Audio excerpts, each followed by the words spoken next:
This is a conversation with Carissa Hill. Carissa is a business coach helping women scale their businesses to 7 figures and beyond by using her unique marketing method. Of course, I wanted to learn everything about her method and share that with you. Beyond that, we talk about doing business when you have ADHD. We talk about spirituality, manifesting, and her personal life story. Her success story is really unusual, and I'm sure that if you use her mindset and method, you can do just as well as she does. Check it out. I'm sure you're going to like it. And please remember to hit that like and subscribe button if you do.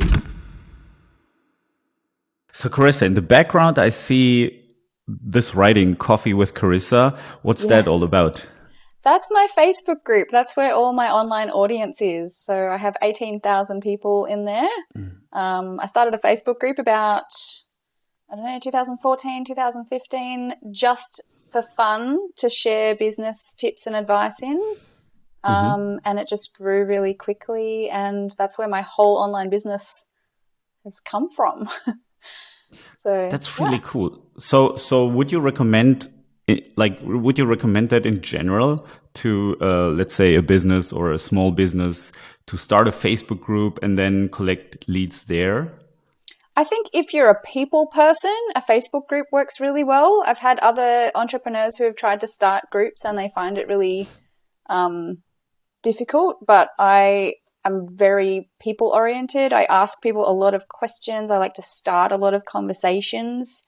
So for me, a group works really well. And I make sales directly in it. I get leads from it. And I just have fun in there getting to know people. Cool. So would you say, okay, let me ask differently. So if I start this kind of group, what am I supposed to do, like as the owner, quote, owner of this group? As in how to get leads or grow a business? Yeah, to get leads, maybe even get customers. Yeah, okay. Well, what I did was, you know how you got to answer questions when you join a group? So I always have in there, would you like a copy of my free ebook? They say yes. They put their email address in. They go on my email list. So I make sure that everybody gets on my list that way. And how I make sales in there is I give a lot of value. So, I just give tips and I share stories and I ask people questions. And I'll usually do a lot of live streams in there and just talk to the people that are in there, answer their questions, give them advice. And anytime I want to sell something, I'll usually just do a sales post directly in the group with a link to buy, or I'll do a live stream, like a webinar style one, and sell something at the end. And I've had multi 6-figure launches in the group. Like the first one was 105,000, and then my biggest one was 750K a few years ago, selling my online courses. Yeah, it's pretty cool. Congratulations! That's really cool. Thank you. I've never heard anyone say that they launched this kind of number, that they were able to launch this kind of number of a Facebook group. That's amazing. So you must have really curated the group. So usually how busy are you with that group? Are you like a few hours per day in it and giving value and stuff, or how does it work? No, I'm not. I'm actually really kind of lazy with it. Like maybe one post a day or every second day.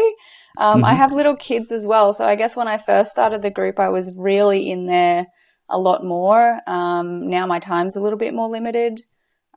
So just once a day or every second day. I usually write a lot. So I write a lot of posts like on Instagram, or just have thoughts or ideas or stories that I like to tell. And I just ask a lot of questions. I'm a very curious person. So I might wonder something about someone or myself and ask it. And I know that a lot of other people will be, going through that same thing.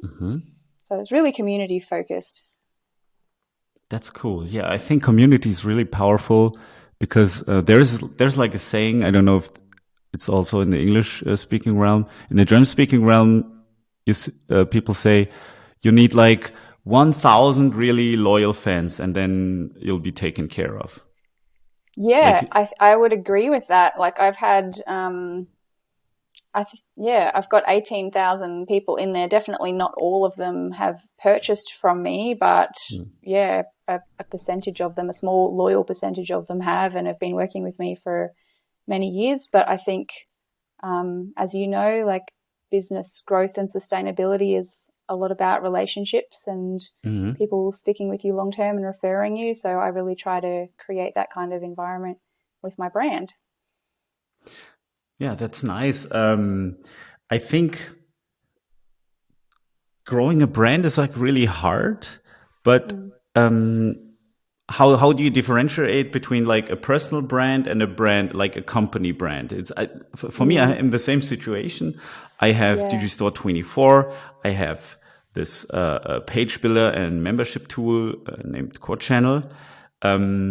Those two tools, they're both software as a service, and I have my personal brand. And I never, like, it's hard for me to kind of determine like what's the most important thing. Of course, like it feels like my most important brand is Digistore 24. How do you decide whether to focus more on like a personal brand or a company brand, or should you do both? What would you advise here? Yeah, I think once again, it kind of depends on your business model. So I used to have, my first business was a chain of hair and beauty salons in my 20s. I started a little business from home and grew it into a chain of 3 stores. And I was not the face of the brand in that business at all. I was very behind the scenes. I didn't want anyone to know who I was. And I think the brand for that one was all about like attracting the type of customer that would relate to that branding. And I think I do the same thing with my personal brand now that I'm a coach and consultant. I want to attract the kind of people that relate to me in some way, because I know that, you know, building connection and trust with people comes with having things in common. So I don't try to attract just, you know, anyone who wants to make money or anyone who wants to grow a business. I like to try and attract people who are, you know, high achievers, shiny object syndrome, you know, a little bit ADHD, a little bit weird, a little bit spiritual, because that's, you know, who I am, and they feel like I get them and vice versa. I see. Are you still specifically focused on the beauty industry, like with all you do? Mostly? Yeah. Because it's on your Instagram. That was my background. So I do have a lot of, I have a lot of coaches who are clients as well, who come to me that want to learn my strategy for growing my group and launching in it. So I'm considering doing something in that direction in the new year. Cool. So how did you get started in the beauty industry? I mean, it's like what's your background? Did you just like right out of school started a beauty business from home, or how did that work? No, I accidentally fell into it. I used to be a massive tomboy and a massive geek, and I never even wore any makeup, didn't know how to do my hair or anything. And my first business was actually a graphic design business, and I worked at a signage company. So I learned a lot about like branding and marketing and design. And my dad was a website designer, so I learned how to make websites and write in HTML. And I used to play with Photoshop after school for fun. Then one day when I was 20, I've always been naturally very, very pale. Like I don't tan in the sun ever, so I can't go in the sun. I just get burned. And I got a spray tan for the first time for a special event. And I just thought, oh my God, I have a tan. This is the best. Like I feel really good. And so I started getting spray tans done like every week. I just kind of got addicted to them. And then I was like, oh, I might just buy my own machine and set it up at home and start a little business after hours. And so you wanted to spray tan other people as well at your home, or? Yes, because I kind of was inspired by the lady that I was going to, because she just had a little room in her house doing them, and I was like, oh, I could do that. You know, so I've always been that kind of entrepreneur minded of like, oh, I could make money from that somehow, doing the same thing. So yeah, I just decided that, oh, if I charge, you know, $25 for a spray tan in a little spare room in my house, then I can have a little bit of extra pocket money. And And I used social media. Back then it was just MySpace. There wasn't Facebook or anything. Yeah, I started on MySpace. That's so cool. Yeah. I actually missed MySpace. You know, I didn't even make an account there. I was like a bit dismissive of it back then, but I think it was a mistake. I would be like, I think I would be much more social media compatible than I'm today if I started earlier. I mean, such a big mistake. So did I just for the context, you're from Australia or New Zealand, or where you from? I'm from Where you Australia located? and the Gold Coast. Australia. Yeah. Oh, that's nice. Of course. Okay. Now I get it. Of course, you get sun all the time, and you cannot get a tan. That's like really bad. And no. Have to stay in the shade. Yeah. Cool. So, so then you made the decision, purchased your machine, and you also did the same thing like this lady, right? Yeah. Although she wasn't, I don't think she was even on social media. I think she was just Google at the time. So I actually ended up growing very quickly because I was good at graphic design. I was good at making things look pretty. I worked at a signage company, so I got all my own signage and business cards and brochures and everything made at my own work. My employers were very supportive. And one of the big lessons that came from that first job that I had as well was that they would leave me there to run their whole business and the owners weren't there. And I would just rock up at work and do the work and run the business and shut up and open up and everything. So before I even started my own business, I had the idea in my head that if you own a business, you don't have to work in it. So then when I started my business, it started getting really busy. My first thought, like within a year, was like, oh, hire someone to work in it so I don't have to work in it. And would you say that's right? Would you like buy into the concept of passive income? Does it exist? Yes and no. It works, but I had to learn the hard way that leadership skills are very important because once again, it comes down to connection. So if you just hire someone to work in your business and you just leave them alone all the time, they're going to end up not doing a good job or not really feeling cared about, or feeling appreciated. So they'll play up. I had a lot of employees that, stole from me, lied to me, didn't do very good jobs. And it was my fault looking back because I had no leadership or management skills whatsoever, and I just expected them to do what I asked them to do. Yeah, and I learned from that. Okay, so but so they hired you firstly to manage their business, and you did not have like any, let's say, formal qualification or skills, and you had to learn it on the go. And can you describe? Or how No, did sorry. that I mean, like when I had my beauty salon business, I hired people to work in the salons to like do the spray tanning and I did other beauty services as well. I started doing hair extensions and eyelash extensions, and I hired people to work for me so that I could just own the business and do the marketing from home, which is what I did. I kind of gave them a little bit too much freedom at first, and then I started studying, business and leadership and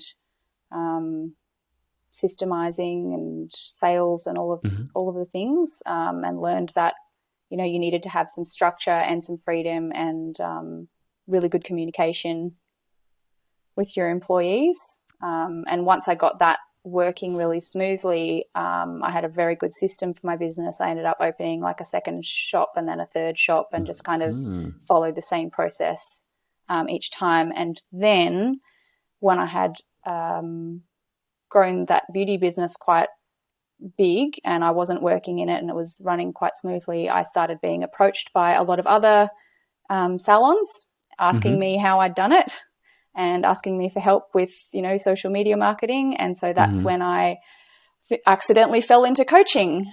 Same way I fell into spray tanning. I just followed the dopamine or followed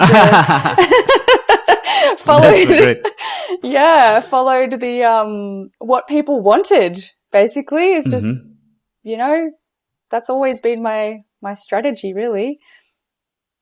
And you still do that. And is this now your main focus, the coaching? Yes. So now I teach mostly salon owners both how to use Facebook and Instagram to get clients and make money, and also I teach them how to set up their businesses to run without them working in it, if that's something that they want to do. Not everybody does, but some people do. Mm-hmm. So do you still? It's interesting because my last conversation was also with someone from the beauty industry. Would you say that nowadays it still makes sense to open a salon and be in this very competitive field? Or would you say it's okay? The beauty industry is never going to die, I think, because women like to look good and they will spend a lot of money on doing so. So I think it depends on whether they, I wouldn't go into it just for money. I wouldn't recommend starting a business just for money anyway, but if you have a passion for it and you're good at it, and in my case, when I had my salons, I was selling services that I loved myself and was very passionate about. So it was easy for me to want to share those with other people. It was easy for me to promote them because I was, passionate about them and really believed that, other people would love them too. But I think if you go into it, just trying to make money or just trying to, get into the industry, then probably not. It is a high expense industry. There's a lot of overheads, wages and leases and products and insurance and all of the fun things. Yeah, I can imagine because before I was an entrepreneur, I was a dentist. And as a dentist, for me, it's kind of like a beauty salon because it's a lot about aesthetics. If someone looks perfect, but there's one bad tooth, imagine one of them would be black or dark gray or something, or then it will ruin the whole picture, right?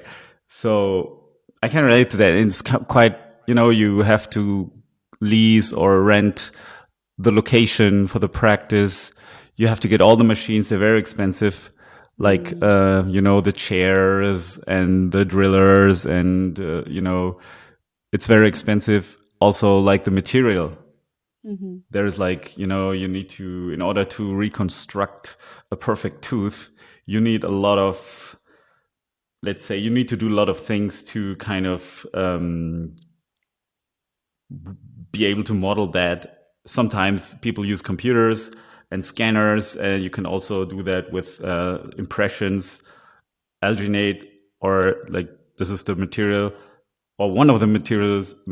It's also we use a lot of silicone, and it's super expensive. And of course, there's a lot of competition.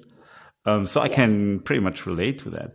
But you really have to be into it. Is it also in the beauty industry that you have to be focused on something, or can you be more of a general? Is it better from the positioning to be a generalist?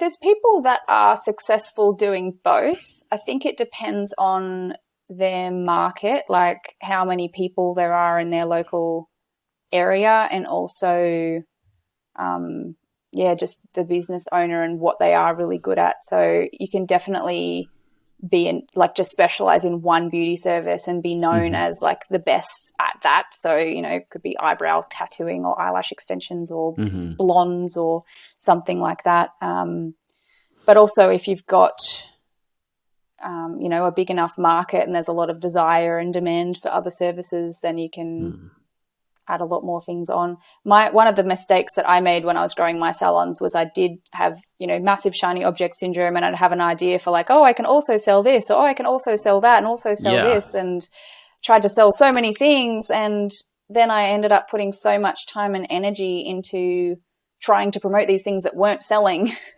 Mm-hmm. because they weren't selling.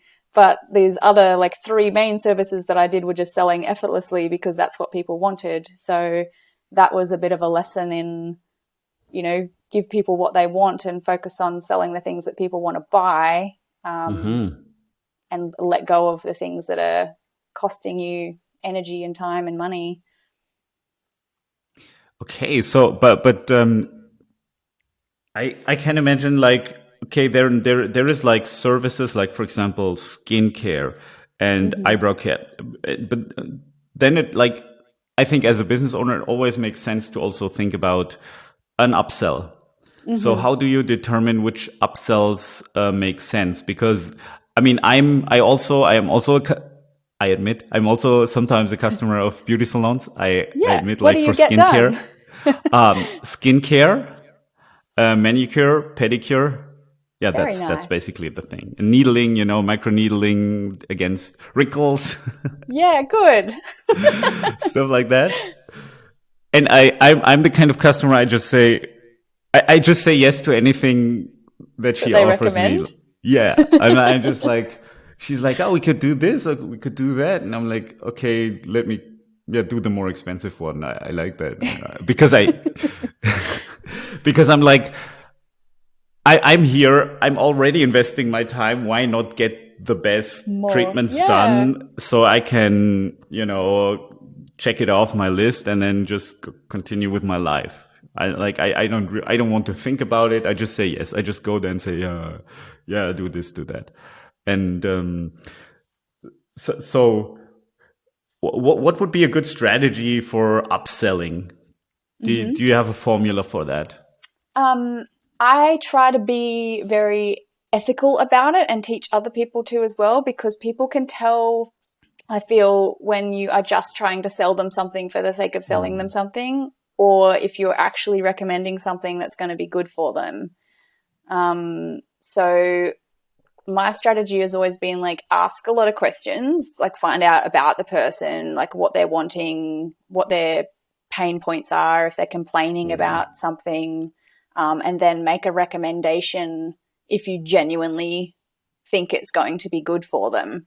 And that way it's easy to do an upsell because it's, you're really trying to help them get a better result or get what they want or what they need.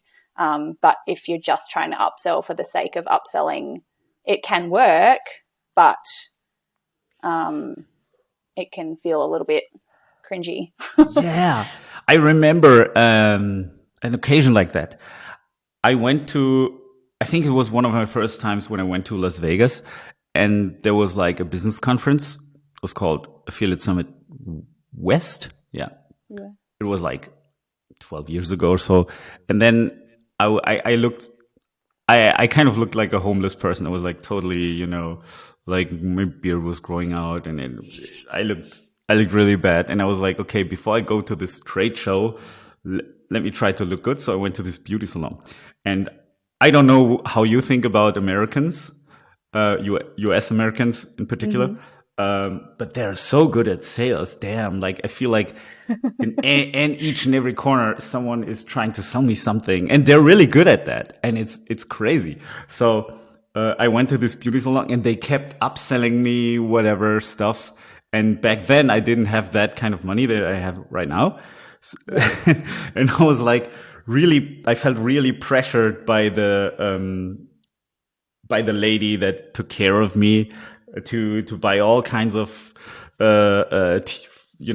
pills and things and creams and lotions and whatnot. And she said, oh yeah, this is like an offer, a limited offer, and you get a discount of that, and we only have limited packages, and whoa, whoa, whoa, whoa. And that was like a moment, just like you described, where it was a bit too You much. could tell that it's not real, like it's not Yeah. genuine. Yeah. Yeah, Yeah. yeah, it was a bit too much, but I I mean, think yeah, I was going to say, I think experiences like that too, if you are the client and you feel like someone's pressuring you, that's what's going to make you not want to go back there as well. yeah, So if you want repeat business, which is what keeps beauty businesses going, I think it's really important to be like focus on long-term relationships with people, not just like trying to get their money as much as possible, as quickly as possible. Yeah, I think this goes for any business. I think any business should focus on long-term relationships because a lot of business owners, they make the mistakes, or CEOs, they make the mistake of like just being focused on sales, on the new sale, on finding new leads, finding new customers. Dopamine. Yeah, that's so true. I think we have to talk about that too. Just let me close that too. And they're so focused on getting new leads that they neglect their old customers, that they're existing customers that are already, that can, and this is a big mistake because you don't need to invest money to take care of your, let's say, old customers. If you make them happy, it might be that you don't even need any new customers. But as you said, it's less dopamine. And you just told me that you read 2 books about dopamine. Please tell me what the titles of those books are and what they're about particularly, and why you started. Why you got started reading them. I think I first got onto it where there was a 5-hour podcast interview with Huberman. Jocko? And I listened to that. Was it the Jocko Willing one? Yes, I think so. It was amazing. Yeah, the same. I watched it like 2 times. Like maybe 2 weeks ago, 1 or 2 weeks ago. Yeah, and then I think maybe a book was mentioned in it, The Art of Impossible, or maybe I heard about The Art of Impossible somewhere else, and that talked a lot about dopamine and also different chemicals in your brain that are created when you have different emotional experiences, and like which chemicals create joy and which chemicals create flow and which ones create. So it was just like maths of emotions basically, which was really, really cool. And then my boyfriend told me about another one called The Molecule of More. Yeah. And that's the most recent one that I just finished. And I'm now like dopamine hyperfixated on dopamine and just learning everything about dopamine. So yeah, it's interesting. So what did you implement anything since you got all this information, and like what changed so far, and what did you particularly do?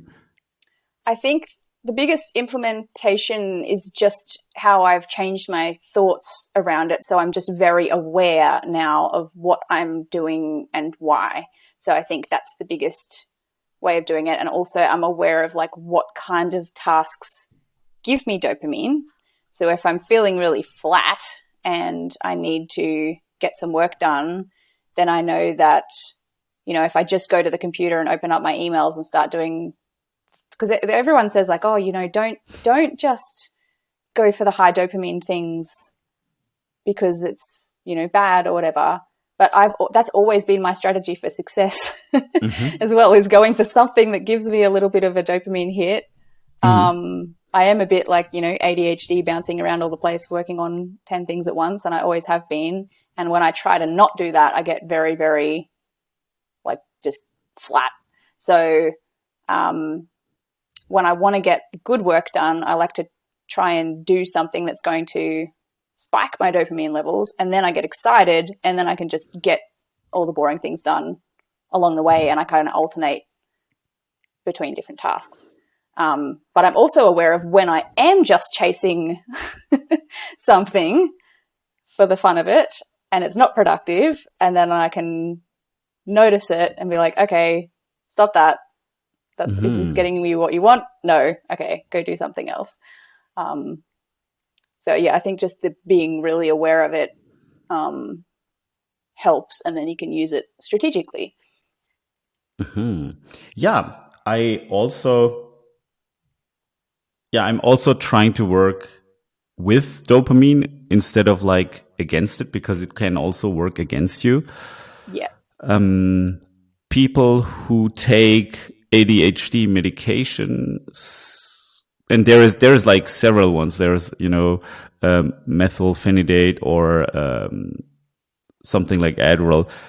It gives you a lot of energy in general, and then you need to know what to do with that energy if you take medicine like that. I tried it and I did not enjoy it at all. I promptly stopped. Yeah. Yeah, I don't think it's, no, the thing is, these kinds of medications give you a lot of dopamine, but then you have a crash afterwards. And That's then right. and then you have to be constantly on it. And then at some point you have to increase the dose, and then it feels like addicted. Yeah, it feels like addicted. I don't think, I think it's good if someone has ADHD to try to manage it without like severe medication, or because that stuff is really, it's really strong. And of course, a physician has to decide about that. But I think it's always a good idea to try to seek kind of like a natural remedy first, and maybe also behavioral stuff. I think each and every trait comes with pluses and minuses. I think people with ADHD are very creative. They're creative, emotional. They sometimes have hyper focus or just no focus at all. I think being do you know where that comes from? Is it like what's wrong in the brain so that someone has ADHD? Do you know? I'm not an ADHD expert, but somebody told me that ADHD is the craving for dopamine or something like that.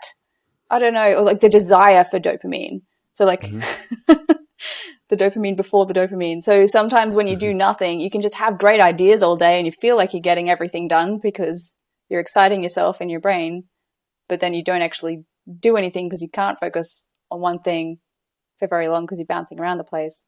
But then before I even knew what it was, I used to call it business bipolar, because I would be on fire for days and get like a month's worth of work done in one day, just smash out heaps of stuff. And then I would crash and not be able to function at all for like a while. I'd sometimes have to call in sick to my own business because I'm like, I can't talk to people today. I'm just dead. That was another one of the reasons why I set up my salons to run without me, because I'm like, I don't have I can't work consistently. I can't do that. I'm not, I'm either on or off. But yeah, I don't know enough about the science That's cool. of it. I just know what it feels like. I really like what you just said. You basically said that, okay, you knew your, let's say, talents and shortcomings, and you work with it. And I think this is the right strategy to deal with it. If you don't have like consistent energy throughout the day, and it's kind of dependent on the task, especially how interesting it is. That's especially true for ADHD people.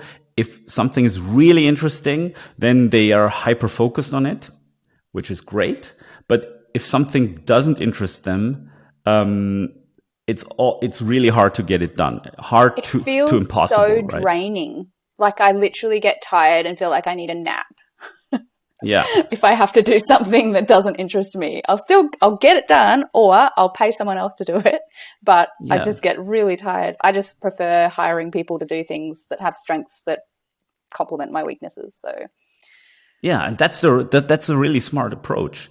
That made you become an entrepreneur. So in your case, if you say you got ADHD, it's a gift because it made you an entrepreneur. Because if you would be someone that, is able to do any task, probably you would have done a lot of different things.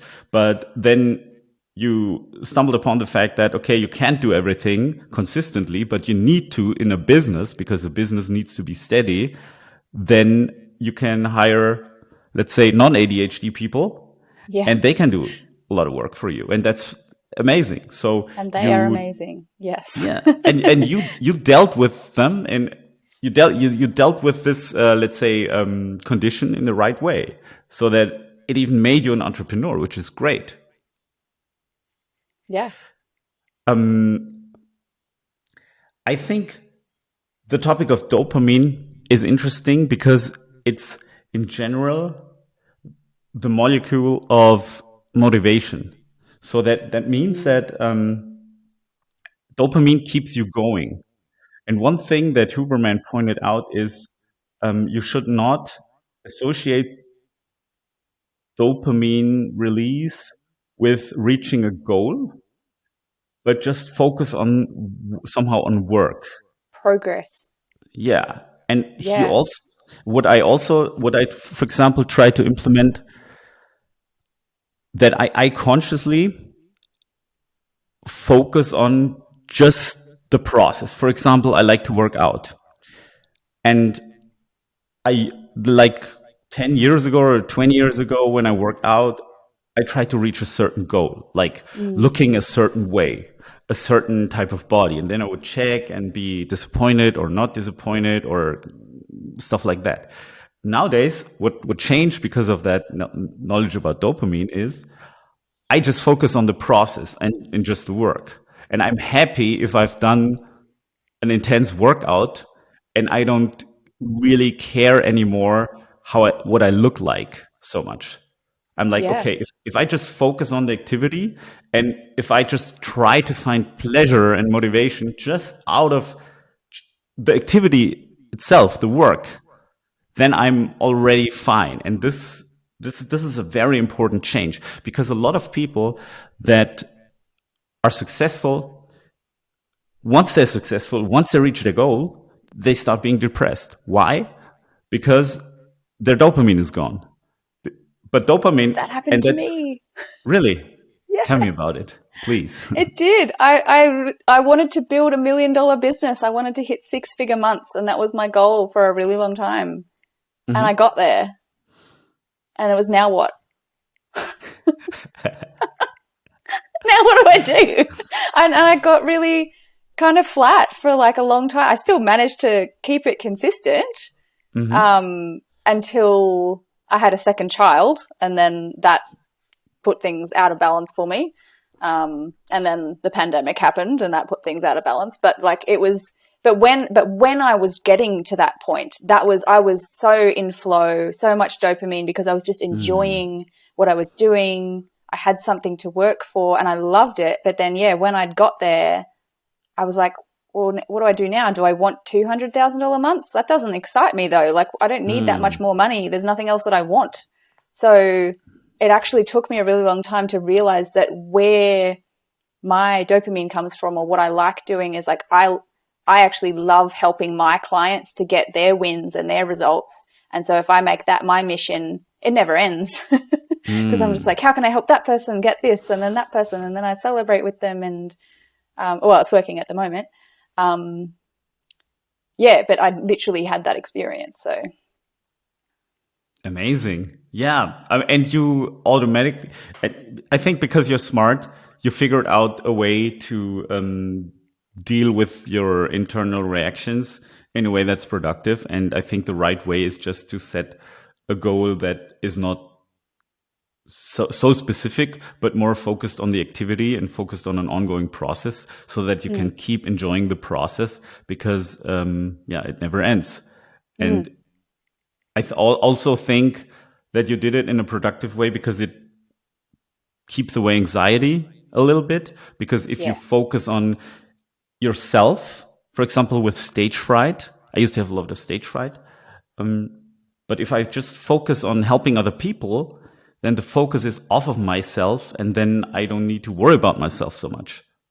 yeah, I literally had my first speaking event in like 3 or 4 years last month, and the same thing happened. I was so anxious before I went up on stage, and then I was like, you know what? I'm literally just here to help people, and that's what I'm going to do. And I'm going to pick a couple of people in the audience to like make eye contact with and talk to that are engaging, and then it goes away because you're like, I'm literally just trying to help them. Cool. What was that speech about? It was at a conference for permanent permanent cosmetic, like tattooing eyebrows and lips and things. And I was helping them with how to get clients and get engagement with Facebook and social media, because that's my jam. So I write a lot of templates, actually. Like I write a lot, and I come up with a lot of ideas for like ads. I do a lot of direct response copywriting and ads and templates, and I know how to get people's audiences on social media, like commenting on their stuff. So I write a lot of posts for people that don't know how to do that, and then I sell them inside a membership. So every month they get new templates that they can go and use, and then they boost them and run them as an ad, and they get clients and engagement and stuff that way. And I learned that that's what people wanted from me, because I used to try and teach people how to write their own ads, and some people would get it and some people really would not get it. And then I just write one for them, and they'd be like, oh, wow, that's amazing. So I'm like, well, I've written like over 300 ads now. I can just put them together into a membership and you can get access to them. And is it like a subscription-based business model? Yeah, month by month. I did it a few years ago, and then I ran out of ads and I stopped it. And I've just relaunched it now. It used to be called Proven Profits because it was proven to work ads that I've written for people. And now I've called it Peace, Love and Profit because I'm making it more about, mindset and having a peaceful that sounds life. Hippie. That's all I want right now. It's like peace, love and profit. Let's do it. Peace, love and profit. I like that. Yeah. I also like the order of things, like the priorities: peace, love, and profit. It's really good. Yeah, I think peace is the most important, and then love, of course. I did that intentionally. Yeah. Nice. So you also talk about spirituality in your business communication? Yeah, how so? A little bit. About I'm really into. Oh, sorry, I keep talking over top of you. No, that's fine. You're the guest. ADHD part. It's cool. It's totally cool. Okay, good. Mostly law of attraction and just really energy. I'm really into. So whenever I was going through a really low point a few years ago, separated from my husband, had to split up care of the kids, the pandemic, all of that kind of happened. I was very spiritual before then, but that definitely went through forced me to deal with a lot of stuff that I hadn't dealt with. So I'm really big on emotional, how do I phrase it? Emotional awareness and intelligence, but what's it called? The scale of consciousness, the Hawkins scale. Are you aware of that one? So it's got like the different vibrations. There's like enlightenment and love and peace and stuff are like the highest vibrations, and you attract really cool stuff when you're up there. And then when you're down at like grief and depression and pride and anger, it's a low vibration. The interesting thing is that pride is also very low vibration. And desire. Oh, really? Yeah, because you're focused on what you don't have. I found that one very interesting because desire is more focused on lack. Actually, yeah. Huberman pointed out in the Jocko podcast that, his findings about neuroscience are controversial with law of attraction. So he says, because he said focusing on the absence of certain things helps release more dopamine than focusing on what you already have. I think it was one of his podcasts about. I think it was about goal setting. So he was like, it was not the Joko podcast one. I'm sorry. It was another one where he talked about goal setting, and I listened to it yesterday, and he said, "Okay, the law of attraction people are going to kill me." He said it jokingly. I'm open to it. He said that if you imagine something that you want, like I don't know, a yacht or a certain house or a certain car, whatever, then your blood pressure goes down, and therefore your, let's say, the hormones and neurotransmitters that make you work harder. And that's a bit contradictory to the law of attraction theory, which is basically that if you picture something in your mind, then it will materialize at some point. So you have to kind of like deal with both. And I found that very interesting. I agree with that because I use, I just believe that there's a physical and the non-physical to everything. Mm-hmm. So you can go with the law of attraction as though like just thinking about something or asking the universe for something, but also what you're actually doing is putting that thing into your reticular activating system. Do you know much about like the RAS, reticular activating system? I've learned about it at university. I'm a doctor. Amazing. Yeah, cool. There you go. You can tell me about it. No, but I use that strategically. So I'm like, okay, so if there's something I want to manifest, which is just bring into my life, basically create, then I need to put that thing into my reticular activating system, and then my brain will just go to work looking, scanning for the opportunities to make that happen, or coming up with ideas to make that happen. So I guess I used to think that like the universe was giving me ideas and opportunities, but actually my brain is coming up with ideas and looking for opportunities. But I still believe in both because some things have happened that I cannot explain. Yeah. That when I've said I wanted something and then it just happened. So, yeah.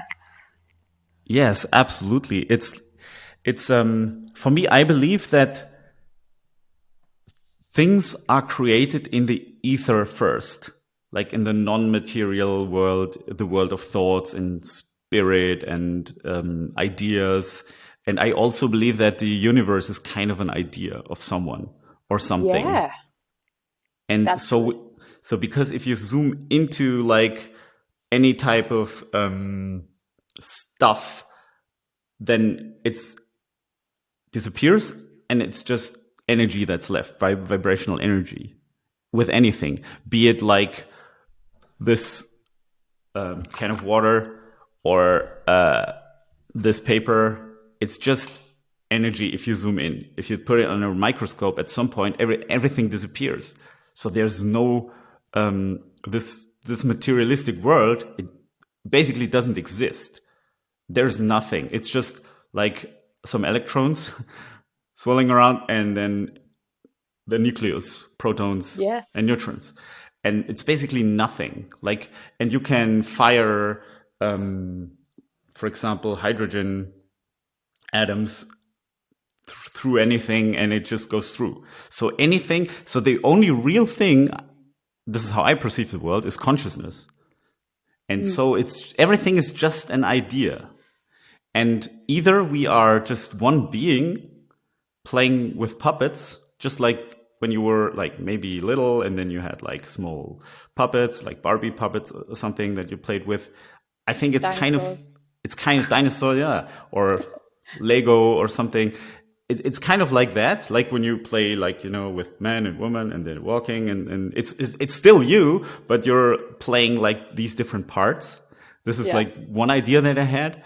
Or like we're really, let's say, separate beings that interact with each other but we are somehow connected. But I once had the vision that we're all looking through the same eye. I had a vision where like I did a meditation and I had a vision where we all looked through the same eye, and each and every being is like just one being. We're all one being. This was like a vision that I had, and I was like, okay. That's a trippy meditation. Yeah, totally. It was very trippy. One of my favorite, you just basically went on my favorite rant. Like if I get drunk, I will just go up to everyone and be like, what are you if you don't have any beliefs? They're like, nothing. And I'm like, exactly. Like, let's change them all. Who could you be if you changed everything that you believe about everything? Like you're just nothing with beliefs. And yeah, it's fun. That's cool. I like the simulation theory. Have you heard of it? A little bit, not too much. You'll have to fill me in. Yeah. So the theory is this. Elon Musk brought it to my attention. He strongly believes that we're living in a simulation, like in some kind of computer game, Why? He said, mathematically, it's very improbable that we're in, quote, base reality. Because if you look at computer game development, how old is it within our human species? Maybe 30 years, 40 years or something. And it was like very basic. And now it's super realistic already. Like with some computer games, you cannot even tell if it's like real or not, like if you watch it on a screen. So the experience is very real. We just had maybe 40 years. What if a civilization had 40 million years? Assuming that that aliens exist out there, other civilizations that are smart, they could also produce computers. And of course, if they produce computers, if they make computers, they're going to make computer games. And so there could be like even layers on top of that. It could be simulation within simulation within simulation. It's not a problem to do that. Just like in this reality, we can create simulations and you can do things within things.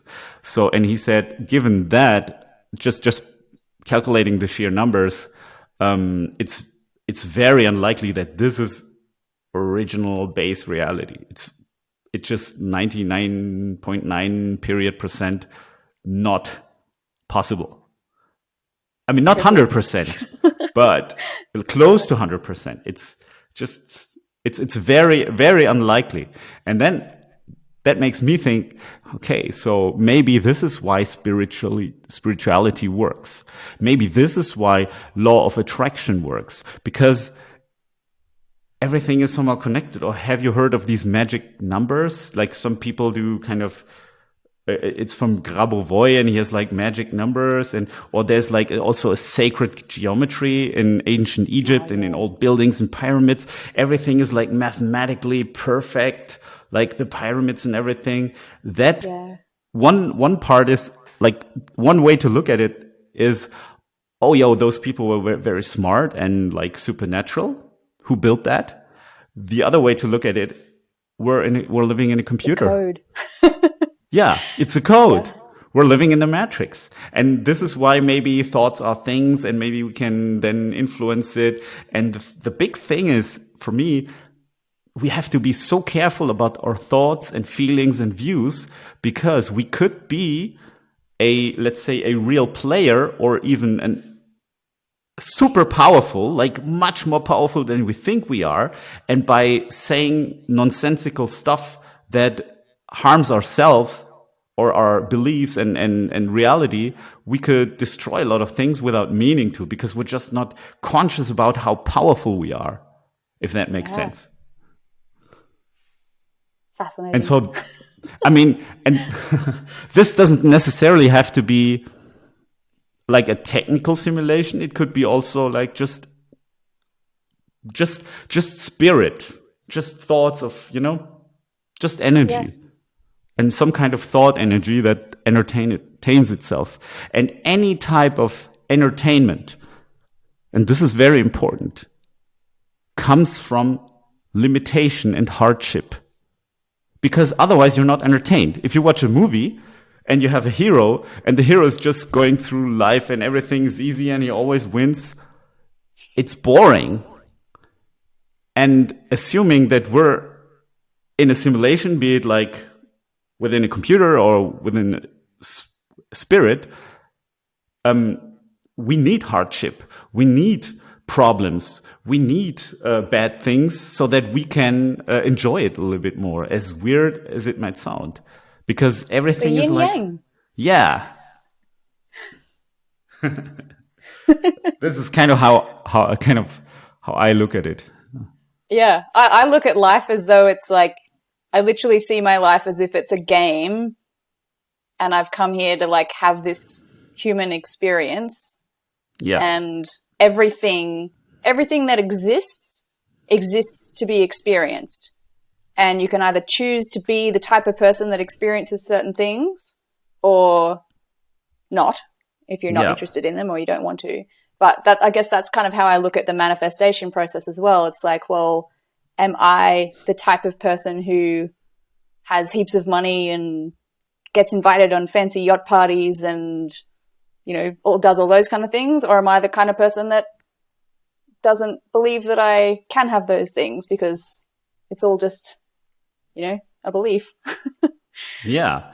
How do you manifest? Like when you try to manifest something, like what are the steps? I don't that you actually take? do anything physical. I literally just kind of decide in my head that it's an option for me, or that it will happen at some point. So the yacht party thing is a real thing. I was like, oh, I need friends that invite me to go to parties on boats. Last weekend or the weekend before, I got invited to 2 yacht parties, one after the other, Nice. a 30th and a 40th. And I was like, and I decide I want to be interviewed on more podcasts. Here we are. Here we are. I didn't do anything. It comes to me. So, that's what I mean. Probably my biggest manifestation was when I had this list of like my dream house that I wanted to buy, and I have it, and I either wanted next to a rainforest or next to a beach. And I got next to a rainforest, and it's like floor to ceiling glass doors, like walls, like massive, the doors just open. And then after I bought the house, the rainforest next door came up for sale and they were going to sell it, but I had no money left. Wow. I just bought my house, and I was like, I need to own that rainforest. It was $360,000. I couldn't borrow anymore. I was like, well, can I put down a little bit, what I have left as a deposit? And they wanted to sell it in like 6 or 7 months from then. And I was like, yep. But I was also like, if I get it, cool. And if I don't, oh, well, I've still got a beautiful house. Somehow I came up with $360,000 cash and bought the block of rainforest in 6 months. Oh, that's I could amazing. not tell you. I mean, I did obviously worked hard in my business and made a lot of money, but there was no strategy for that. It just happened. So, yeah, I believe that things like that are possible. What do you do with the rainforest then? Like, what's your It just intention sits with there, it? so I don't have any neighbors. I It's for love the that. wildlife, and it's obviously an investment too, because it's doubled in value since I bought it. So Cool. It just sits there. That's beautiful. I didn't want any neighbors. Yeah. I can totally understand that. It really makes sense. I mean, there's a lot of rich people who buy out their neighborhoods in order to not have neighbors. I think Bill Gates has done that. That's pretty fun. Yeah. Yeah. Like a lot of people in like rich areas buy all the houses that surround them in order to just destroy them and just have peace. and just have peace. Yeah. It's so fun. That's cool. So, as like a last question, what would you advise for someone who wants to start an online business, especially an online course business? What advice would you give them how to start that successfully? Because you've done that successfully. I think the first thing, and I do teach people how to do this, you need an audience to start with if you want to do it online. So you have to decide first who you want to attract. But I believe that you should use your own personal story to attract them rather than just trying to help them achieve a goal or something. So I have this strategy that I just call story selling. And anytime I'm helping a coach to grow their audience, I usually recommend that they create, a free little ebook or a free little video, a lead magnet that gives a lot of helpful advice, but also shares their story using the hero's journey formula, which I think you just touched on a little bit earlier. And share where they came from, what they've been through, what they've done, and then now what they're helping other people to do. And then then run that as an ad on Facebook or Instagram. And when the people read that relate to it, if they're going to come and follow that person because they have something in common with them. Whereas if you're just doing like a free lead magnet that's like, oh, how to get clients with Facebook ads, it's kind of shallow. Like there's no emotional connection there. So I think you'll have a better chance at like a long lasting business and better relationships with clients if you get them in with like a personal connection from the start, something that they have in common with you, like a belief or a value or an experience. And then just really nurture the relationship. So I'm always creating content for fun. I like helping people. I like creating content.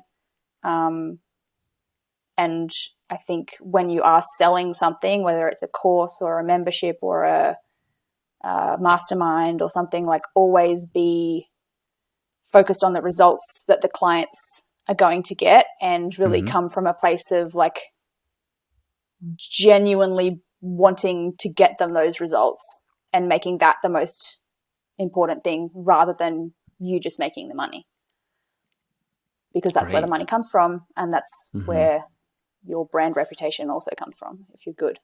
Cool. So if I get you right, you would kind of tell your story at first, relating to a specific problem or thing that bothers your audience, and then tell your story and then offer your service. Is that right? Yeah. And make the offer so that it's more of a personal connection, and then use Facebook ads and Google ads. There. So you're all about Facebook, right? Yes, I have always, since it existed, I've been using Facebook to grow everything. It was MySpace before then. And then Facebook came out. So yeah, I've been using Facebook ads for well over a decade now, I think. So is it like, would you, I think I like Facebook ads because you can target people very sharply. And this is like, and I think relevance is very, very, very important to do effective marketing. Would you also say that any business somehow should learn the skill of marketing on Facebook? More or less. I think so, because almost everyone has a Facebook account. Everyone's on there. A lot of people come on there, go, oh, I don't know if my audience is on Facebook. They probably are. You just need to get the right thing in front of them to get their attention, and then decide where you want to put them from there as well. Because I like sending people into my Facebook group, but not everybody wants a Facebook group. So if you want to get them onto your email list, you can do that. If you want to get them onto your YouTube channel, you can do that. Like you can find them on Facebook and then redirect them to follow you where you want them to be, with like retargeting or an email sequence and things like that. Thank you so much, Carissa. If someone wants to learn more about you or reach you, how can they do that the best? Probably in my Facebook group, Coffee with Carissa. Okay. Best place to be. How do they find you on Instagram?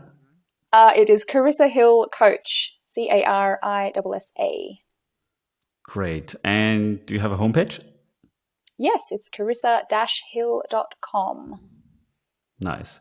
Carissa, thank you so much. I really enjoyed this conversation. Thank you. Me too. It was really fun. If you enjoyed this episode, hit the subscribe button and never miss an episode of Svencast again.